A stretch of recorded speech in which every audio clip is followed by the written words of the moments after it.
Bismillahirrahmanirrahim. Assalamualaikum warahmatullahi wabarakatuh. Waalaikumsalam warahmatullahi wabarakatuh. Selamat pagi anak-anak Ibu. Pagi luar biasa. Sekali lagi ya. Selamat pagi anak-anak Ibu. Pagi luar biasa. Ya, terima kasih. Mudah-mudahan dengan semangat pagi yel-yel yang kamu sampaikan itu bisa memicu semangat kita untuk belajar hari ini. Jadi spiritnya bisa kalau rentang 1 sampai 100% bisa 200% lebihnya. Amin ya. Amin. Oke. Sebelum memulai pembelajaran hari ini, Ibu mau menanyakan nih, apakah sudah sarapan tadi pagi? Sudah. Sehat dong? Sehat. Kita tetap prokes, masker tetap harus digunakan dan menjaga jarak selama pembelajaran. Meskipun ada nanti diskusi kelompok, kita tetap menjaga jarak. Jadi kelompoknya nanti tidak usah terlalu berdekatan. Kita tetap jaga jarak untuk menerapkan protokol kesehatan. Itu ya. Nah, sebelum dimulai, Ibu akan ngecek kehadiran anak-anak Ibu semua. Yang pertama yaitu Rizka. Hadir, alhamdulillah. Sarah ada? Hadir. Oktaviani. Hadir. Wara. Hadir, Bu. Hadir. Silvi Cantika. Hadir. Hadir, alhamdulillah. Nindi Elsha. Hadir, Bu. Hadir. Sehat Nindi? Sehat, alhamdulillah. Yogista. Vita Loka. Hadir, Enggak, Bu. enggak hadir? Oh ada. Rahma. Hadir, Bu. Oke, hadir semua ya? Alhamdulillah. Baik, sebelum memulai pembelajaran kita hari ini, mari kita berdoa agar dilancarkan segala sesuatunya untuk proses pembelajaran kita hari ini. Mari anak-anak dipimpin oleh Ahmad Ramadan. Silakan Ahmad Ramadan dipimpin doanya. Bersiap. Berdoa dalam hati dimulai.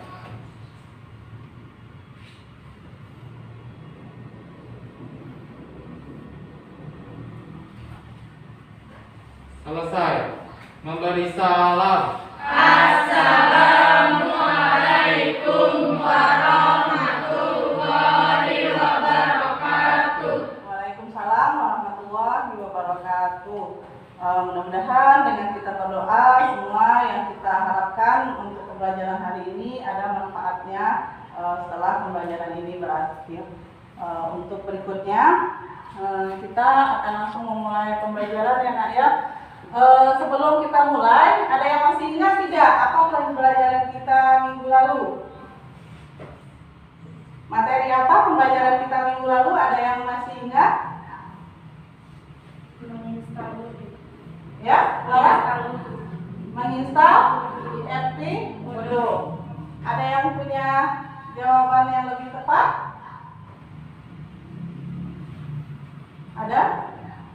Ya, salah satunya adalah keterampilan kita kemarin itu adalah menguasai bagaimana kita menginstal IRP dulu. Kemudian materi pokok pembelajarannya itu adalah instalasi software aplikasi. Nah, itu berkaitan dengan software, maka hari ini kaitannya adalah kita belajar mengenai hardware. Nah, spesifik hardware yang kita pelajari hari ini adalah CPU atau CPU, Central Processing Unit.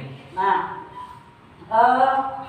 kita lihat tujuan pembelajaran kita hari ini.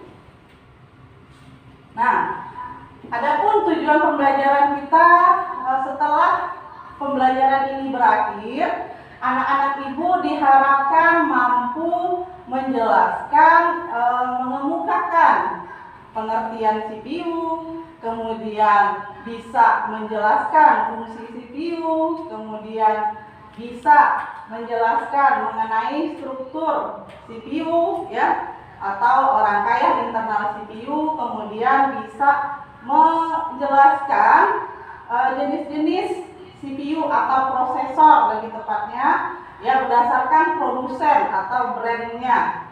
Kemudian untuk keterampilan nanti diharapkan anak-anak ibu semuanya dapat mengenal, menyajikan, menunjukkan bagian internal atau rangkaian internal CPU. Itu tujuan pembelajaran kita untuk hari ini.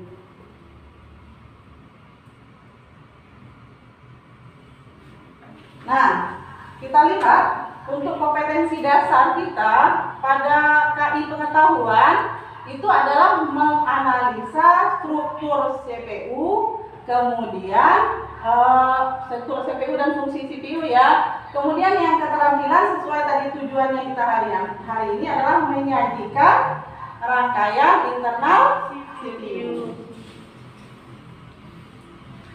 Berikutnya, kompetensi yang akan dicapai pada hari ini adalah anak-anak ibu bisa mengemukakan pengertian CPU, kemudian struktur CPU, fungsi CPU, jenis-jenis CPU atau prosesor berdasarkan brand produsennya, kemudian bisa menyajikan rangkaian internal CPU. Kemudian kompetensi untuk keterampilan menyajikan rangkaian internal CPU, kemudian dapat memilih CPU. Ya, setelah kita belajar mengenal internal CPU, kamu bisa menentukan memilih prosesor yang tepat yang digunakan untuk komputer kalian nantinya. Seperti itu ya. Kita lanjut. Nah, adapun cakupan materi kita hari ini adalah konsep dasar CPU, kemudian struktur internal CPU, kemudian fungsi CPU dan sistem kerja CPU. Nah, coba anak-anak ibu amati gambar yang ada di slide di depan. Nah, itu merupakan apa? Komponen komputer. Nah, sebelumnya kita sudah pernah juga di awal-awal semester 1 mempelajari perangkat komputer. Itu terdiri dari hardware, software, dan firmware. Nah, kemudian yang kita spesifik belajar hari ini komponen komputernya adalah ke hardware, proses pengolahan data atau CPU. Nah, dimana kalau hardware itu kita gambarkan itu menjadi 3 bagian. Ada input device, ada processing device, ada output device. Nah, kira-kira siapa yang bisa tahu yang termasuk output device yang mana sih? Ya, silakan Sarah. Yang termasuk output device yang mana? Itu menurut saya CPU, Bu. Output device Output device adalah CPU. CPU. Iya. Silakan duduk. Terima kasih Sarah. Ada yang lain? Ya, silakan Mara. Kalau menurut saya output device itu monitor. Ya, bagus sekali. Betul, Mara. Yang benar adalah monitor. Nah, sekarang pertanyaan ibu adalah dari komponen komputer ini yang dari gambar di depan, yang manakah yang menjadi pusat pengolahan data? Ya, silakan Sarah. Sarah lagi. Pusat yang merupakan pengolahan data itu CPU, Bu. Karena CPU itu singkatan dari Central Processing Unit atau sebuah otak dari komputer. Otak dari komputer ya. Menurut saya penjelasan dari CPU itu merupakan perangkat keras komputer yang berfungsi untuk pusat pengolahan data atau yang disebut juga untuk menerima dan mengatur suatu perintah. Oh ya. Terima kasih Sarah, penjelasannya yang sangat detail dan tadi ada yang keliru ya Sarah ya. Berarti tadi yang ibu tanya bukan pengolah data, tetapi yang bagian output ya, itu perangkat untuk keluaran atau output device yang mana. Nanti ibu benarkan yang betul adalah jawaban Wara. Jadi kalau yang barusan Sarah jawab itu sangat betul sekali bahwa untuk pengolahan data itu adalah Central Processing Unit atau CPU. Nah, kemudian di gambar di depan itu ada gambar kepala manusia dan difokuskan kepada otaknya manusia. Nah, ada yang bisa menyampaikan analoginya kenapa ada gambar otak manusia di sana? Ada? Apa hubungannya? Analoginya bagaimana? Ada otak manusia atau dengan gambar yang ada di sebelahnya, Central Processing Unit atau perangkat komputer, itu hubungannya apa? Ada yang tahu? Tidak tahu? Baik, Ibu jelaskan. Analoginya adalah kenapa di sana ada gambar otak manusia, bahwasannya di perangkat komputer itu kalau kita analogikan sama dengan anatomi tubuh manusia. Kalau manusia itu ada otaknya untuk mengolah data, untuk berpikir. Kalau komputer ada CPU untuk mengolah data. Nah, bedanya kalau manusia itu adalah ciptaan Allah yang makhluk bergerak, tetapi kalau komputer adalah benda mati, tapi bisa dinyalakan menggunakan aliran listrik dan sistemnya bisa berjalan. Nah, lalu kenapa otak manusia itu dikatakan analoginya sama dengan CPU? Karena dia melakukan pemrosesan data. Apa contohnya? Kalau misalkan kita menerima informasi, bagaimana proses kita menerima informasi? Misalkan, Wara, Ibu perintahkan, Wara, tolong dibersihkan kelas ya Wara. Nah, jawaban Wara ada apa? Baik, Bu. Baik, Bu. Nah, itu artinya otak atau pengolah data di kepalanya Wara berfungsi secara baik. Coba misalnya kalau pernah kalian melihat orang yang tidak bisa mendengar atau tuli? Pernah. Apakah informasi yang kita sampaikan itu mereka bisa menerima dengan baik? Tentu tidak, karena dia tidak ada inputannya. Itu merupakan input. Jadi di tubuh manusia itu juga ada alat inputnya. Nah, medianya apa? Telinga untuk mendengarkan suara. Kemudian ada apa lagi? Mata untuk melihat sebuah gerakan atau gambar. Itu juga dikatakan alat input pada anatomi tubuh manusia. Nah, seperti itu. Jadi kalau seperti itu gimana? Ya sama dengan CPU. Dia juga adalah alat yang mengolah data.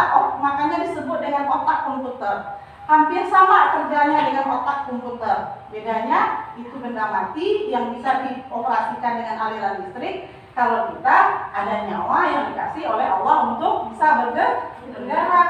Nah, itu aja bedanya. Jadi kalau komputer dioperasikan oleh manusia, oleh user, kalau diri kita sendiri ya kita saja yang mengendalikannya. Itu juga yang berfungsi mengendalikan itu apa? Otak kita. Jadi kalau manusia ada rangkanya, kaki, tangan, kepala dan lain sebagainya, tetapi bagian otaknya itu tidak berfungsi dengan baik, maka tidak dapat mengolah informasi yang disampaikan tidak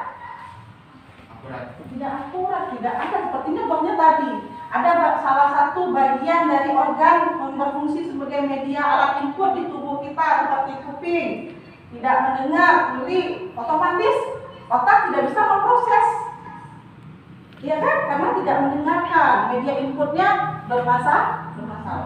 Nah, begitupun kalau otak kita, pernah lihat orang stroke? Pernah ya? Nah, itu juga sama. Kalau otaknya sudah bermasalah, biasanya itu ada penyumbatan di otak, kemudian terjadi stroke, sehingga gerakan tangan mereka, kaki mereka tidak bisa digerakkan secara sempurna layaknya kita yang normal. Nah, jadi intinya kalau Central Processing Unit atau CPU ini ada kerusakan di dalamnya, maka pemrosesan data tidak dapat dilaksanakan. Apa yang kita ketikkan di keyboard itu tidak dapat tampil pada output, atau monitor. Nah, itu analogi antara komputer terutama CPU dengan otak manusia, dengan anatomi tubuh manusia. Bisa dipahami anak-anak? Bisa. Alhamdulillah. Kita lanjutkan ya. Nah, nanti dari sini kita mengenal bagian-bagian internal CPU, maka kita akan tahu nanti kalau ada terjadi kerusakan, efeknya seperti apa. Lalu kalau efeknya seperti apa, kita juga bisa mencari tahu melalui internal CPU. Kemudian kita lanjutkan. Kita orientasi kepada masalah. Nah, coba anak-anak ibu perhatikan yang ada di layar monitor, di layar slide, maaf ya. Nah, itu dari gambar apa yang bisa anak-anak ibu amati? Ya, silakan, Ahmad. Yang saya lihat dari gambar tersebut ialah seorang yang bekerja di laptop dan laptopnya tiba-tiba rusak atau mati. Laptopnya tiba-tiba rusak atau mati, bisa saja seperti itu ya. Silakan duduk, terima kasih Ahmad. Ada yang mempunyai pendapat lain? Silakan Zasira. Setelah saya amati, itu komputernya tidak ada tampilan atau di situ terlihat no display atau yang disebut dengan istilah blank screen. Ya, betul sekali. Berikan tepuk tangan kepada Zasira dan Ahmad Ramadan sudah bisa menjawab apa permasalahan yang kira-kira terjadi pada gambar tersebut. Nah, lebih tepatnya tadi Ahmad bisa juga seperti itu. Ahmad bisa saja orang dari mimik wajah orang tersebut terlihat dia sangat kesal, berarti ada trouble yang terjadi pada laptopnya.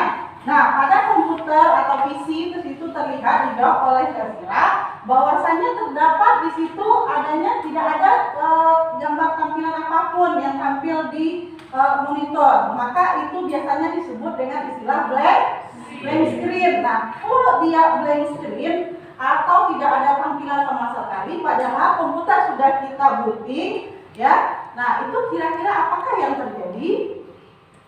Ada penyebabnya apa? Ya, silakan Silvi. Menurut saya, sesuai kemungkinan yang terjadi dari penyebab adanya blank screen, yaitu prosesor yang rusak, RAM yang penuh, dan juga baterai komputer yang bocor, sehingga layar pada monitor komputer tidak terlihat apa-apa atau no display. Ya, betul. Silakan duduk Silvi. Terima kasih. Berikan tepuk tangan kepada Silvi. Ya, Ibu sangat senang sekali karena kalian antusias kalian menjawab dengan sudah membaca dari internet maupun buku ataupun modul yang sudah disampaikan melalui BJR, sehingga apa yang kita bahas hari ini itu terkoneksi, nyambung antara apa yang ibu tanya dengan apa yang kalian jawab. Terima kasih kalian sudah bisa beraktif untuk mengikuti pelajaran hari ini. Nah, betul yang disampaikan oleh Silvi. Kemungkinan yang terjadi seperti itu kalau komputer terjadi blank screen, itu internal CPU-nya yang kena, terutama bisa prosesornya yang rusak, ya. Nah, misalkan ada lagi gambar di bawah, mungkin saja itu yang terjadi adalah saat mengakses sebuah aplikasi itu performa komputernya menjadi lambat. Misalnya buka googling mengenai informasi itu lama sekali berjalannya, atau mendownload sebuah file lama sekali berjalannya. Nah, itu artinya performa komputer melambat. Nah, artinya apa? Bisa saja RAM-nya yang sudah full atau penuh, nah menyebabkan komputer melambat. Ibu rasa di smartphone-nya juga Android juga seperti itu. Kalau RAM-nya sudah full, nah walaupun full saya tidak banyak memasukkan file di dalamnya, tetapi kenapa kok katanya penuh full memorinya RAM-nya? Nah, bisa saja itu terinfeksi virus, jadinya memorinya menjadi korup, ya, penuh oleh virus, tetapi sebetulnya filenya tidak full. Bisa juga seperti itu, ya. Baik, kita lanjutkan. Nah, sebelum Ibu meneruskan pembelajaran kita hari ini, dari paparan kita sementara tadi mengenai pengamatan gambar, ya, kemudian ada persepsi tadi menghubungkan dengan anatomi tubuh manusia. Nah, bentar ya. Nah, kira-kira ada yang mau bertanya tidak? Silakan Rahma. Saya mau bertanya nih, apa Ya. yang dimaksud dengan CPU? Apa yang dimaksud dengan Central Processing Unit tersebut? Begitu ya kira-kira ya Rahma. Baik, silakan duduk dulu Rahma. Terima kasih atas pertanyaannya Rahma, karena materi kita hari ini kita harus mengenal, harus tahu, harus bisa nanti mengemukakan setelah pembelajaran ini berakhir apa sih itu CPU. Sebelum Ibu menjawab, ada yang bisa memaparkan? Nggak apa-apa, salah tidak masalah. Nah, Ibu tidak marah kalau misalnya kamu salah dalam menjawabnya. Mungkin Bioski punya pendapat dari tadi yang sudah Ibu jelaskan di awal tentang paparan CPU itu sama dengan anatomi tubuh manusia, yaitu otak manusia, sama dengan kerangka tubuh manusia. Ya, CPU adalah otaknya komputer. Nah, berarti CPU bisa diartikan apa oleh Bioski? Saya kurang tahu. Bioski nggak bisa, belum tahu. Silvi? Menurut saya CPU itu adalah Central Processor Unit. Processing unit. Processing unit yaitu aplikasi perangkat keras pengolah data. Perangkat keras pengolah Pengolah data. Oke, baik, terima kasih Silvi. Tahan dulu. Gini ya, kalau dia disebut pengolah data tadi, sebetulnya kita sudah bisa menjabarkan dari fungsi-fungsi yang sudah Ibu sampaikan tadi, bahwa dia sama dengan otak manusia. Berarti adalah CPU itu adalah merupakan perangkat keras. Perangkat keras berarti bisa kita sentuh, bisa kita pegang. Nah, jadi merupakan perangkat keras komputer yang berfungsi untuk sebagai pusat pengolah data yang mengontrol instruksi perintah mulai dari input, proses sampai output atau keluaran dari sebuah prosesnya. Jadi setelah tampil di monitor nanti itulah hasilnya. Jadi intinya CPU itu adalah bagian dari perangkat keras komputer yang bekerja, yang berfungsi sebagai pusat pengolah data. Nah, nanti bagaimana cara dia mengolah data, bagaimana cara kerja CPU ini? Kita lihat tayangan video berikut.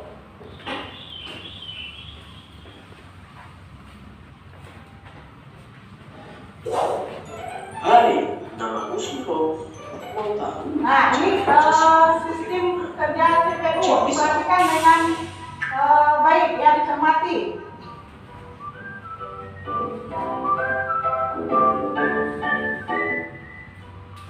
Cara kerja CPU. Yeay. Dengan kemajuan teknologi saat ini, komputer menjadi barang yang penting di dalam kehidupan manusia. Tetapi pernahkah kalian berpikir bagaimana caranya komputer bekerja? Saat kita menekan tombol keyboard, tombol tersebut akan menghasilkan arus listrik kecil yang diterima sebagai data.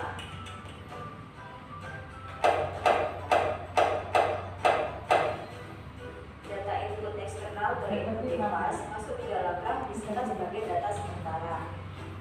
RAM sebagai penyimpanan sementara mempunyai batas kapasitas.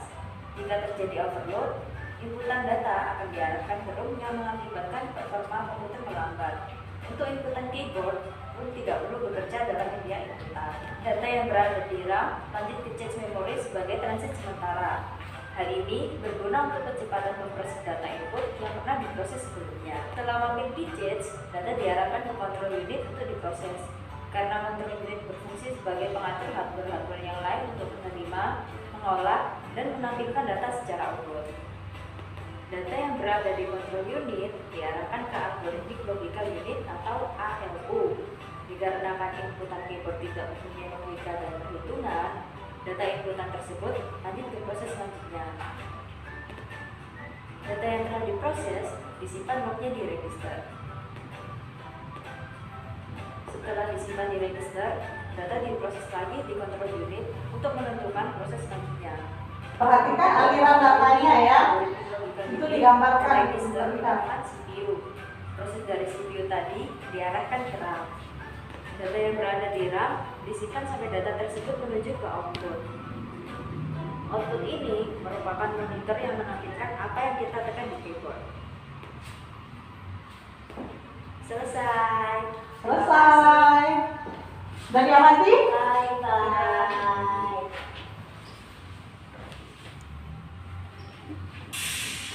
Gimana? Sudah paham kan?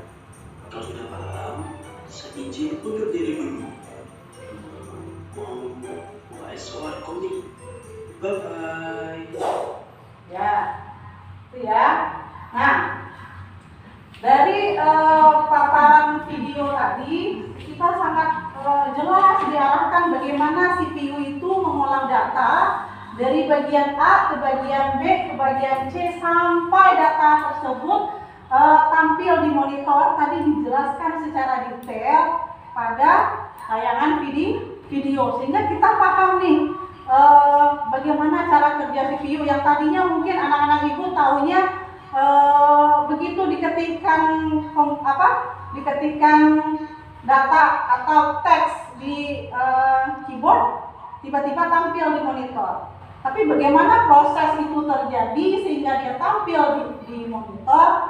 Nah, tadilah CPU lah yang mengolah data tersebut. Nah, bagaimana cara kerjanya mengolah? Tadi di tayangan video itu sangat jelas didapatkan. Oke, nah kalau dilihat secara gambar detailnya, struktur CPU itu seperti yang tampil di layar monitor. Nah, maaf, di layar slide. Nah, di sini terlihat itu bagian internal atau struktur internal CPU itu terdiri dari arithmetic logical unit yang disingkat dengan ALU atau ALU. Kemudian ada control unit, biasanya disingkat dengan CU. Kemudian ada register, ya. Kemudian yang terakhir adalah ada CPU interconnection. Nah, kira-kira ada nggak yang anak-anak ibu yang bisa menyampaikan, memaparkan sepengetahuan kamu arithmetic logical unit dari tadi cara kerja struktur komputer CPU tadi yang dipaparkan video, apa sih itu arithmetic logical unit fungsinya? Orang bisa tahu? Kalau menurut saya, arithmetic logic unit itu suatu komponen yang berfungsi untuk memproses data aritmatik. Oke, baik. Terima kasih Wara. Berikan dong aplaus buat Wara. Sudah jawab dengan betul. Ya, jadi dari gambar tersebut betul yang dikatakan oleh Wara. Tadi sudah dijelaskan juga di video bahwa arithmetic logical unit atau ALU tersebut merupakan bagian dari CPU yang berfungsi untuk mengolah data aritmatik atau data angka, numerik. Nah, jadi setiap bagian di CPU itu mempunyai fungsi-fungsi yang berbeda masing-masingnya. Gitu ya. Kemudian ada control unit. Control unit disingkat CU. Kira-kira siapa yang bisa memaparkan? Tidak ada? Itu aja ya yang menjelaskan. Kalau tidak bisa, control unit itu adalah bagian dari perangkat ke CPU, bagian dari internal CPU yang digunakan untuk yang berfungsi untuk mengatur segala proses yang terjadi mulai dari input sampai output ya, sampai data itu keluar, bagaimana perintah-perintah antar bagian di dalam internal CPU itu yang mengontrol aktivitas kerjanya adalah control unit. Makanya namanya control unit, dia yang mengontrol ini bagiannya kemana lagi, yang ini kemana lagi proses datanya, seperti itu ya. Kemudian ada register. Nah, register itu berfungsi sebagai pusat penyimpanan data internal yang bersifat sementara. Nah, ada dua jenis register. Yang pertama adalah RAM, Random Access Memory. Yang kedua adalah ROM, Read Only Memory. Kira-kira ada yang bisa membedakan nggak antara RAM dengan ROM? Ada yang bisa membedakan? Saya Ya, silakan. menurut saya RAM itu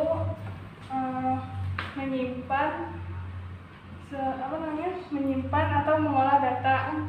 Kalau ROM itu membaca data-data dan tidak bisa mengolah data.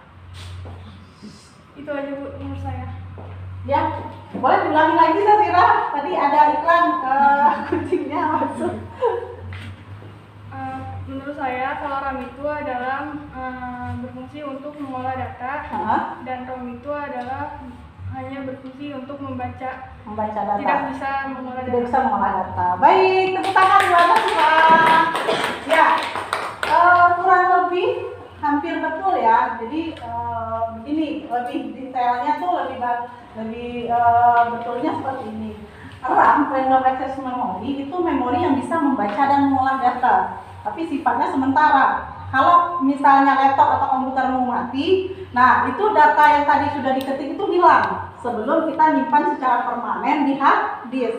Nah, kalau ROM, Read Only Memory, dia hanya bisa membaca data saja.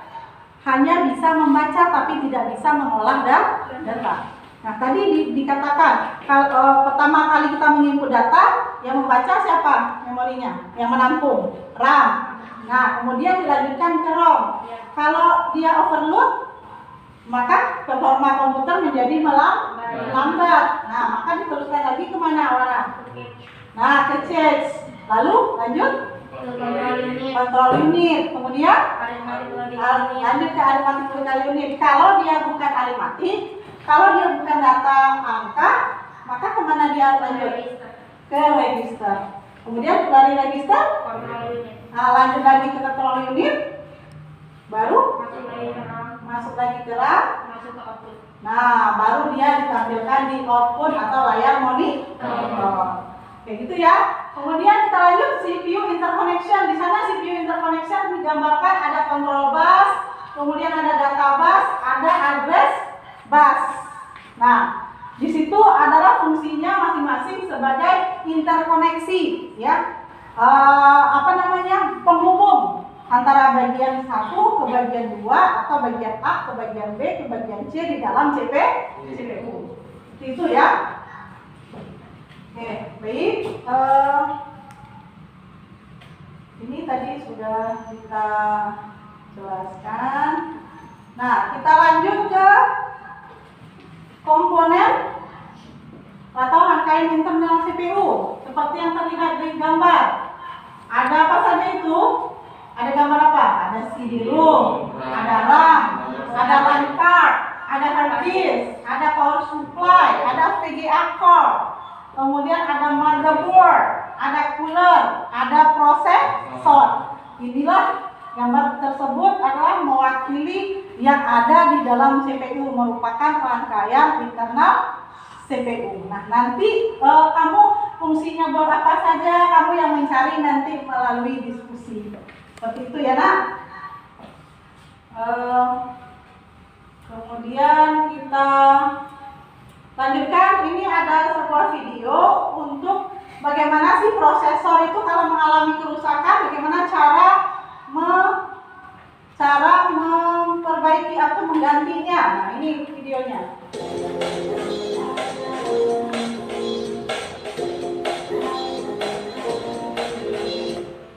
Oke, teman-teman, langkah Coba diamati. harus kita lakukan adalah memasang prosesor.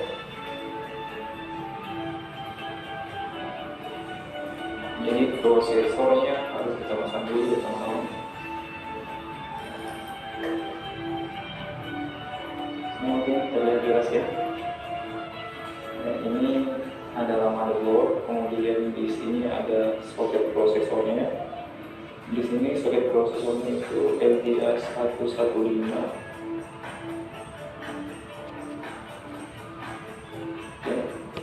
Caranya untuk membuka pengajiannya, kita tekan ke bawah, kemudian serok ke kanan, kemudian tarik ke belakang. Oke. Kemudian kita ambil prosesornya, Nah, di sini teman-teman prosesornya pasti tidak bakalan terbalik ya. Kenapa saya katakan tidak mungkin terbalik? Kalau misalnya terbalik, maka prosesornya tidak bakal masuk ya. Di sini kita lihat ya, zoom. Nah, ini di sini ada tanda ya, tanda apa ini, tanda lubangnya, lubang kecil di samping ini. Nah, ini juga samping di samping sini. Ini adalah tanda sebelum kita melakukan pemasangan, kita dapat melihat ini. Kemudian di motherboard sendiri, sini juga terlihat ada ini teman-teman ya. Sini ada tanda. Nah, itu motherboard ya. Di mana prosesor itu dipasang? Pada motherboard. Nah, RAM itu juga dipasangnya di motherboard. Jadi kita punya tempat ini harus daftar ya, daftar, jangan miring. Nah, kemudian seperti ini teman-teman ya. Kemudian kita masukkan ya. Jadi kalau misalnya sudah begini berarti sudah masuk. Nah, setelah prosesor masuk ke dalam soketnya, kemudian kita ini tutup prosesornya seperti ini ya. Ini kita bawa dulu teman-teman ya. Nah, nanti kalau misalnya sudah selesai, nah, baru kita ya, kita dorong tuas pengunci ini ke bawah, kemudian ada servo kanan, kemudian kita masukkan. Oke, jadi sudah selesai pemasangan prosesornya. Nah, kemudian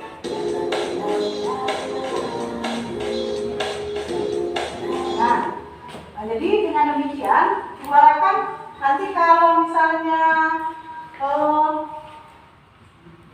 komputernya bermasalah, kemungkinan prosesornya yang bermasalah, kamu bisa menggantinya dengan cara seperti tadi, ya. Jadi kalau kita perhatikan itu hanya ketelitian kita memasangnya itu jangan sampai terbang. Di mana dipasangnya? Di motherboard. Nah, berikutnya adalah silakan anak-anak ibu bikin kelompok belajar. Nanti kamu bisa simulasikan. Di sini ada CPU, ada 2 CPU di depan. Nanti anak-anak ibu diskusikan apa sih fungsi CPU, kemudian jenis-jenis prosesor berdasarkan brandnya. Coba dicari baik di buku, kemudian di internet, boleh menggunakan handphone 10 menit saja. Kemudian nanti perwakilan dari kelompoknya silakan ke depan simulasikan, mempresentasikan atau menyajikan seperti liputan tujuan pembelajaran kita hari ini. Yang manakah yang bagian-bagian rangkaian internal CPU yang kita sudah pelajari tadi. Seperti itu ya. Silakan bikin kelompok. Ini maju, digeser bangkunya. Silakan Laura. Sudah selesai semuanya. Ya nanti di dulu. Ahmad Ramadan, bantu ini geser.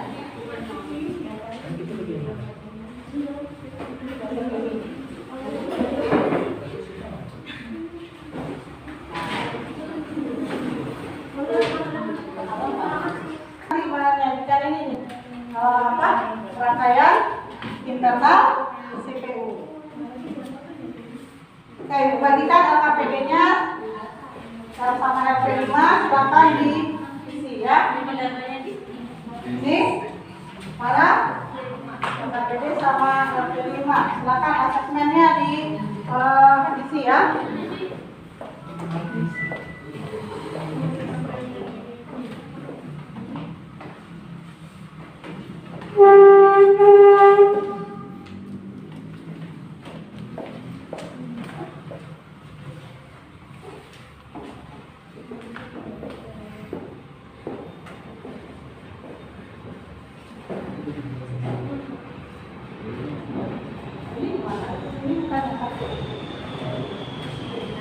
Ini di sini kan.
Silakan kelompok 1 memfotokan dulu hasil penemuannya, cocokkan dengan CPU rangkaian yang ada di depan. Silakan, Bara. Perwakilan saja kelompoknya. Ya.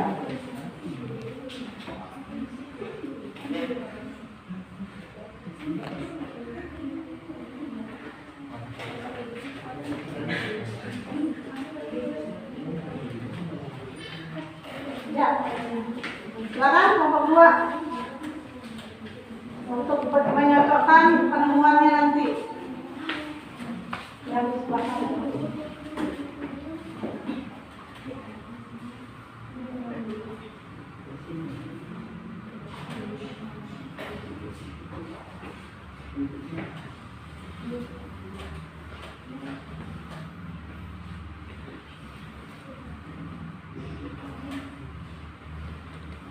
Ya. Kelompok 3 perwakilannya.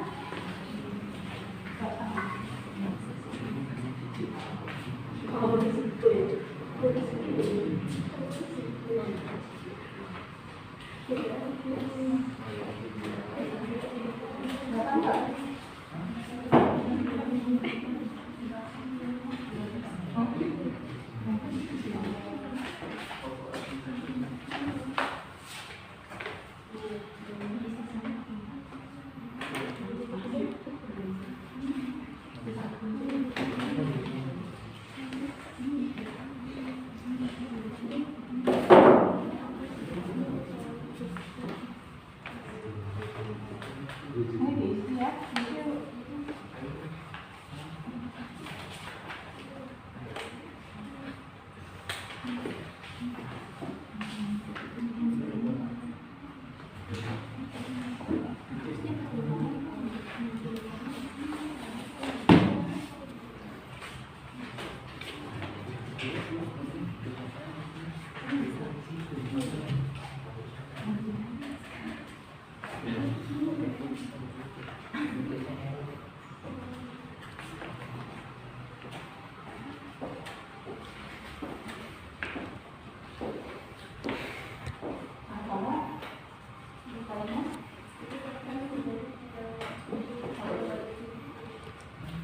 Ada gambar nggak?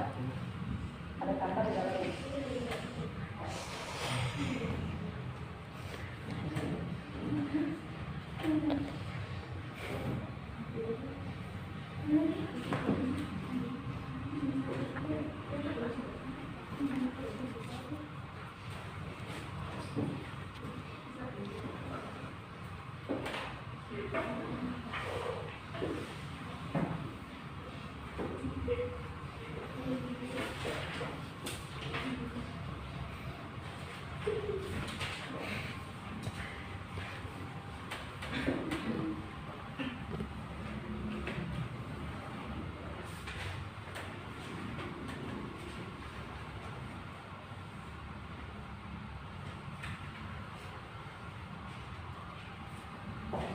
baik karena waktu kita terbatas. Ada perwakilan kelompok yang sudah bisa mempresentasikan minimal fungsi CPU aja dulu, fungsi, kemudian struktur kerja dan penyajian nanti di depan, siapa yang bisa ke depan. Kalau untuk fungsi, Sarah bisa? Fungsi CPU bisa Sarah sampaikan? Dengan PowerPoint-nya nggak apa-apa. Dibuka aja PowerPoint-nya.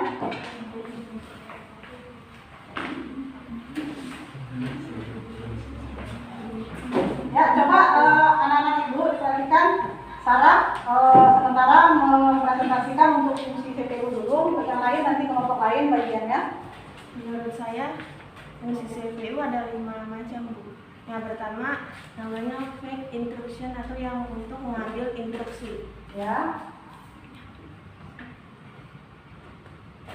Yang kedua interpret instruction atau penerjemahan instruksi.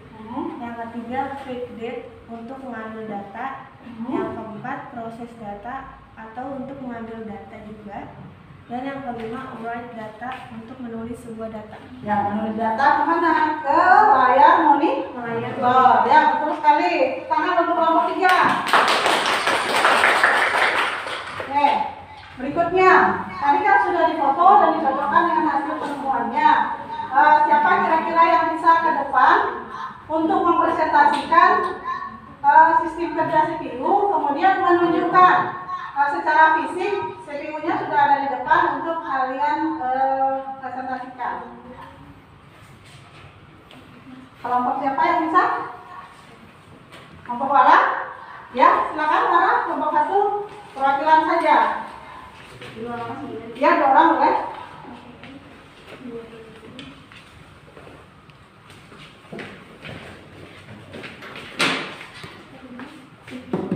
Ini diarahkan ke situ aja Lara, biar temannya bisa lihat.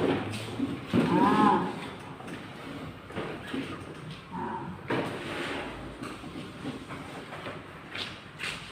Ini cara kerjanya jelaskan ya.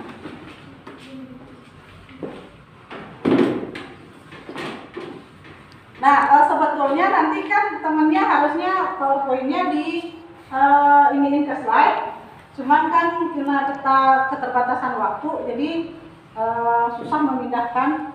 Kalau di laptop saja kita sedikit nih, bisa melihat kan ya? Bisa. Oke. Ya, silakan. Assalamualaikum warahmatullahi wabarakatuh. Waalaikumsalam warahmatullahi wabarakatuh. Selamat pagi dan salam sejahtera untuk kita semua. Pertama-tama kita panjatkan puji serta syukur kehadirat Allah Subhanahu wa taala yang telah memberikan rahmat serta hidayahnya hingga pada saat ini kita semua dapat bersama-sama belajar dengan tetap menerapkan protokol kesehatan. Sebelumnya perkenalkan, saya Silvi Catika bersama dengan rekan saya Wara Aulia selaku perwakilan dari kelompok 1 yang akan melakukan presentasi terkait dengan fungsi CPU dan juga rangkaian internal dalam CPU. Ya, untuk yang pertama yaitu ada fungsi CPU. Fungsi CPU terdiri dari fake instruction yaitu mengambil instruksi, yang kedua yaitu menerjemahkan instruksi, yang ketiga yaitu mengambil data, keempat mengolah data, dan yang kelima untuk menulis data. Adapun rangkaian dari CPU sendiri akan dijelaskan oleh rekan saya kepada Wara Aulia. Waktu dan tempatnya dipersilakan. Baik, terima kasih atas waktunya. Baik, di sini saya akan mempresentasikan beberapa baik komponen yang terdapat dalam CPU. Untuk yang pertama, kalau bisa lihat, ini tuh casing CPU. Gunanya apa? Fungsi dari casing CPU itu melindungi komponen-komponen yang terdapat dalam CPU itu tersendiri. Selanjutnya, nah di sini sudah ada 2. Ada yang tahu ini apa? RAM. Nah, iya benar. Nah, ini tuh RAM. Fungsi RAM tersendiri adalah sebagai tempat penyimpanan data sementara. Nah, untuk yang ini, besar ini namanya itu hard disk.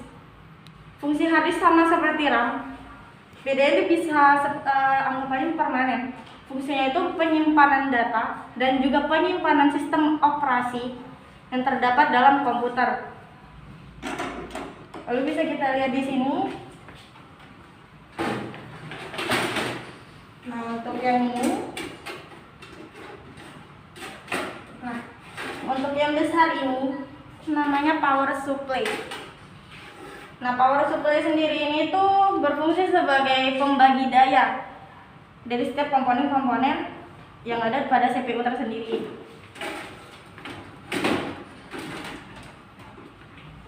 Lalu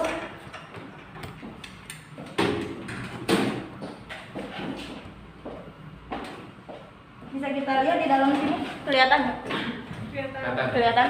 Nah, kalian power supply sudah tadi, kalian bisa lihat kipas yang ada di sini. Ini namanya cooler. Nah, cooler tersendiri ini berfungsi sebagai pendingin dan juga menjaga agar suhu prosesor tetap dingin dan stabil. Nah, prosesor itu ada di mana sih? Nah, prosesor itu ada di sini. Ini prosesor. Fungsi prosesor itu apa? Prosesor itu berfungsi sebagai otak dari komputer itu sendiri. Nah, di sini apa sih ini yang warna hijau di sini besar ini apa? Nah, untuk ini adalah namanya motherboard. Nah, motherboard itu sebuah papan sirkuit, tempat penyimpanan komponen-komponen yang terdapat dalam CPU. Itu motherboard. Sudah, hanya itu yang bisa saya jelaskan. Terima kasih. Sekian presentasi dari kelompok kami. Kurang dan lebihnya mohon dimaafkan. Semoga teman-teman semua dapat mencerna penjelasan dari kami berdua. Saya Sylvie Cantika bersama dengan rekan saya Waraulia. Kami undur diri. Terima kasih. Wassalamualaikum warahmatullahi wabarakatuh. Waalaikumsalam warahmatullahi wabarakatuh. Ya, berikan aplaus buat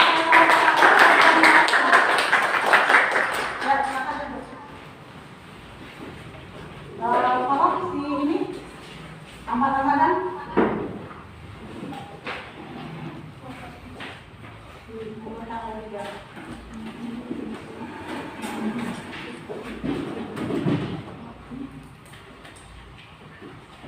Nanti kalau misalnya ada yang masuk ke email, tolong kasih tahu itu ya. Oh iya, saya. Oke. Baik, untuk selanjutnya kita tadi sudah menyimak, cukup satu perwakilan kelompok saja ya, karena kita keterbatasan waktu tadi.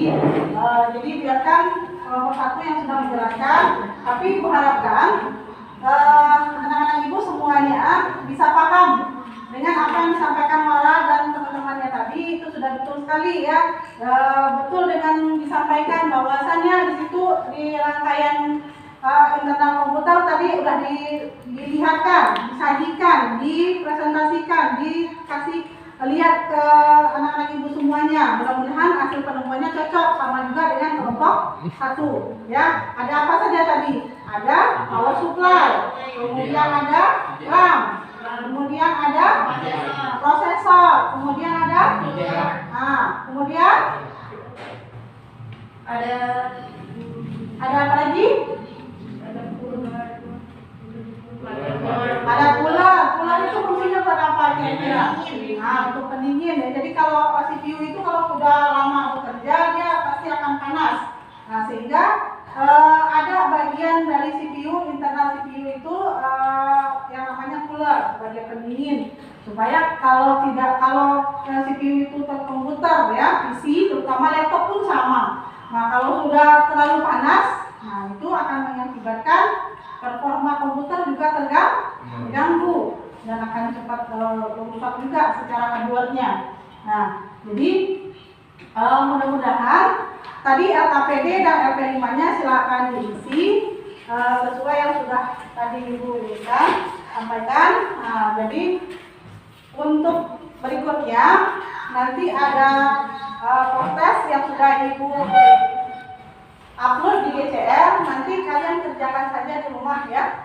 Jadi kalian kerjakan di rumah. Jadi kalau untuk LKPD dan LP5 kan sudah dikerjakan. Silakan dikumpulkan dulu ke depan.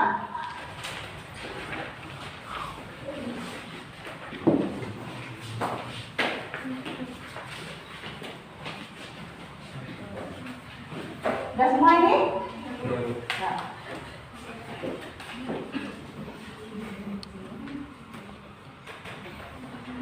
Oke, baik.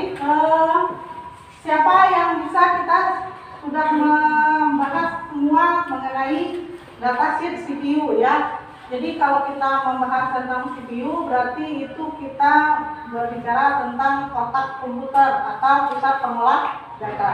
Nah, kira-kira sebelum kita menutup pembelajaran, siapa yang bisa menyampaikan kesimpulan pembelajaran kita hari ini? Dari semua rangkaian pembelajaran kita, siapa yang bisa menyimpulkan? Fakta bisa? Nggak apa-apa salah. Silakan Ahmad.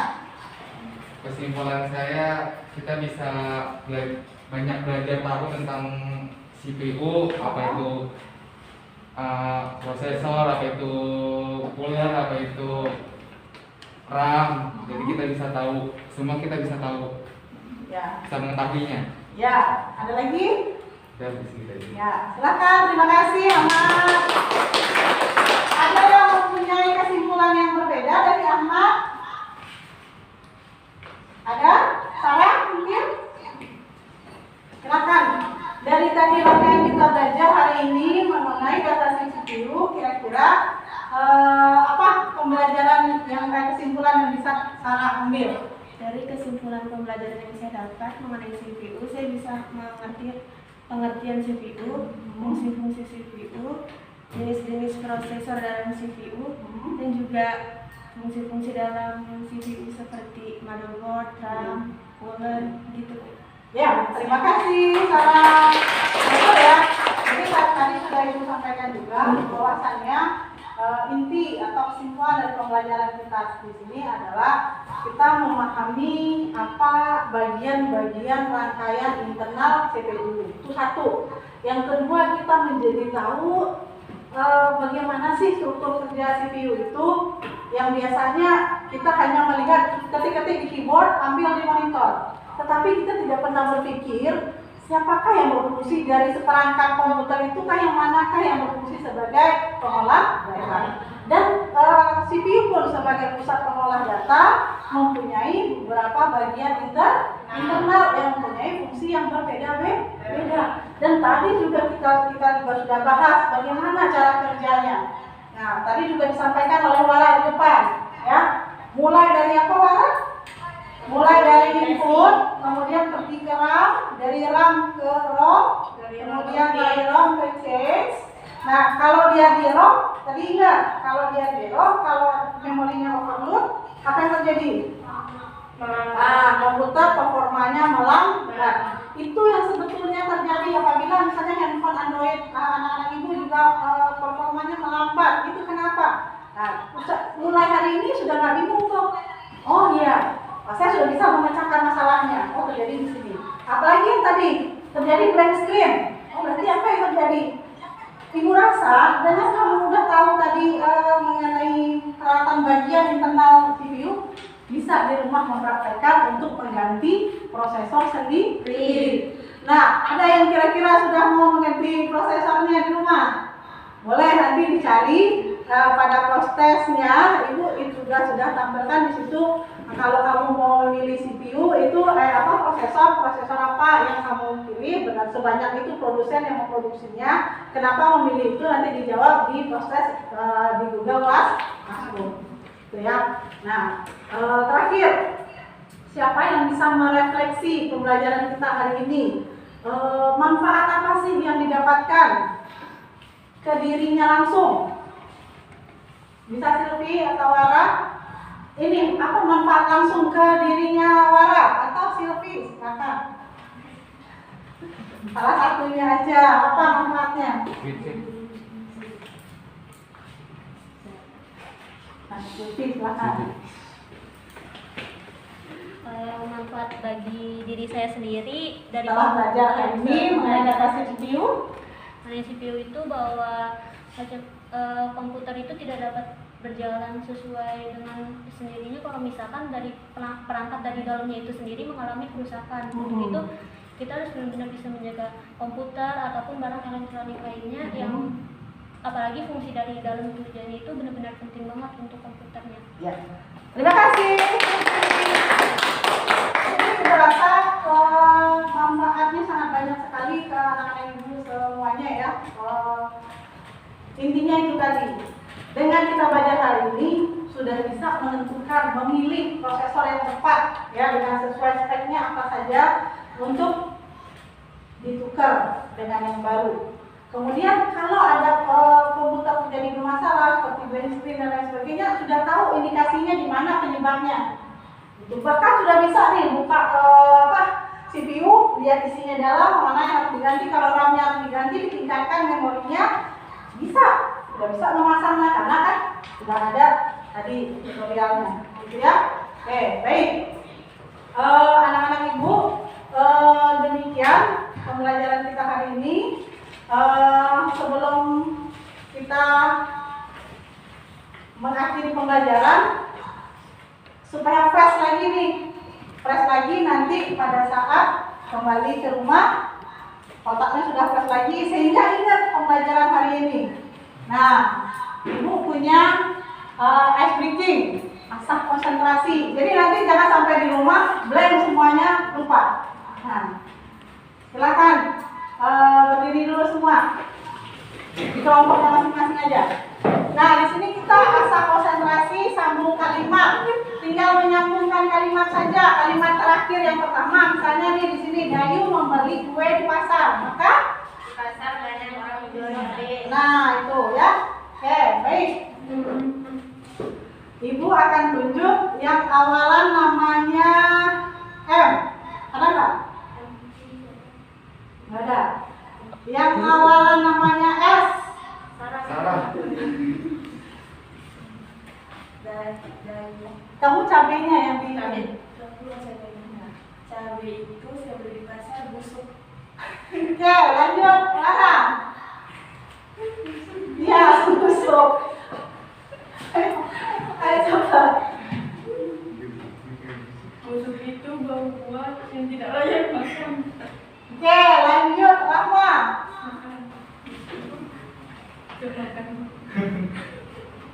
Ayo Rahma. Makan tempe di depan rumah. Makan tempe di depan rumah. Lanjut Rizka. Di rumah banyak sampah. Di rumah banyak sampah. Lanjut Yoski. Sampahnya banyak banget.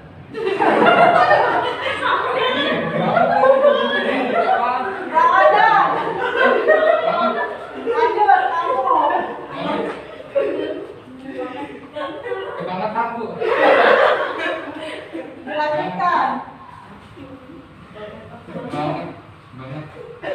Banget.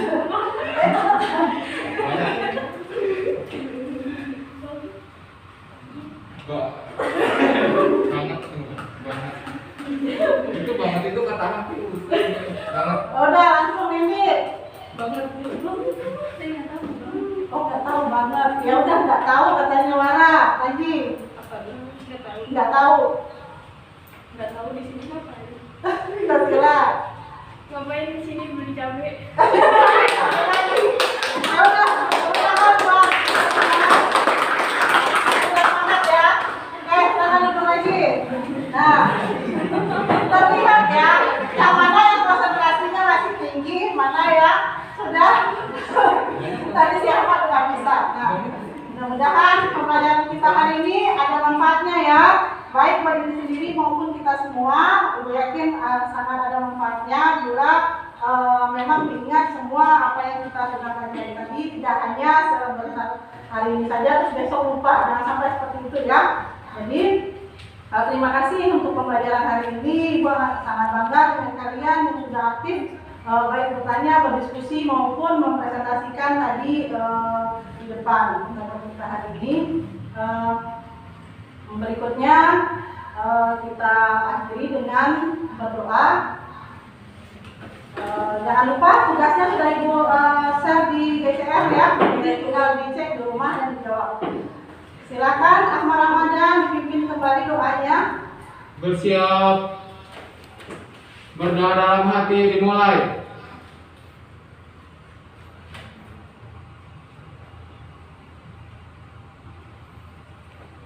Selesai. Memberi salam. Assalamualaikum warahmatullahi wabarakatuh. Waalaikumsalam warahmatullahi wabarakatuh.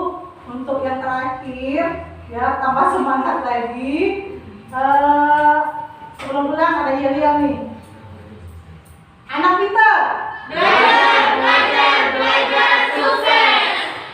Ada lagi ya. Anak pintar. Belajar, sukses. Ya. Ya, terima kasih. Silakan istirahat. Ibu harapkan kalian sehat semuanya ya. Amin, ya Allah. Jaga prokes untuk nanti pulangnya ya.